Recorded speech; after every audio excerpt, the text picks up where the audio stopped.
Hi everyone, this is my morning routine at Pakeso. At the early morning, I am going to do 4 this. All, nurse will take my BP rate. This overall my blood score. Jom get ready untuk mandi. I'm ready for the next class at Pakeso. Let's go for the physiotherapy. Biasa kita akan naik pagi untuk pergi ke kelas. This is my daily routine, Monday to Friday. This is a morning view from Pakeso Prihatin. Aktiviti kita dekat Aquatic Center. Kita kena punch card dulu, successful data. So that is the activity that I will do later. Kita nak bertukar untuk saya masuk ke kolam sana. So memang saya terasa air dia sangat suam dan bagus untuk proses rejuvenasi serta proses pemulihan diri saya. Okey, tunjukkan 0.92 meter yang merupakan kedalaman air di mana saya tengah training sekarang. Okay, alhamdulillah, aras malam kolam telah diturunkan menjadi kepada 1.15 meter, di mana saya ditugaskan untuk berjalan keliling kolam dalam untuk proses penyembuhan. Sesungguhnya saya amat menyukai Pakeso. Pakeso memang prihatin.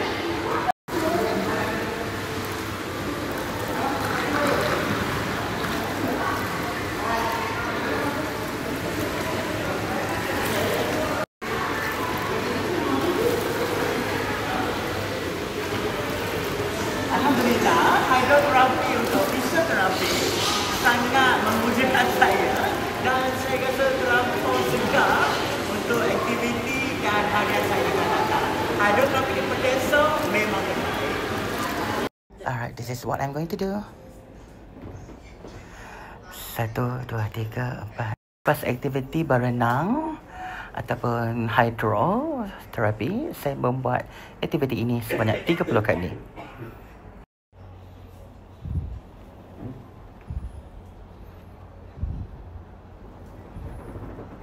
30 kali.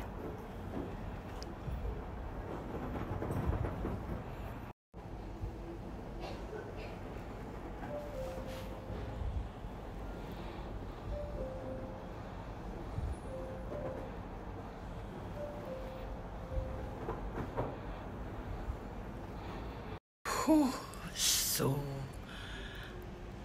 painful and struggle. Selepas ini saya mengepit bola untuk menguatkan bahagian operation SCL lutut saya. Saya harus lakukan benda ini setiap hari sebanyak 10 ataupun 20 kali. I really have to do this in order to feel my hamstrings and my SCL constructions, the muscular pressure in order to strengthen them. 3 set, 10 times for every set. Macam biasa, kaki yang saya kena SCL ni akan diletakkan mesin supaya dapat stimulate all the nerve and I can feel it. See, whenever the nerve is attack me, I have to lock my knee. How I love it. After all the classes finish, classes like hydrotherapy, walk hardness, and occupational safety and health, gym, and we do have a physical physiotherapies. This is to be the last activities. We call it as a break polar K wave. Okay, the function for this is to reduce the knee swollen. So this ice going to be wrapped into my knees and I feel much comfort. Kelas dah habis. Kita nak balik ward kita.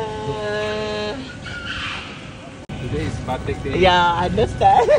How do I love? I know. This is my ward. Cantik tak? I nak balik dan nak tidur sementara tunggu buka puasa.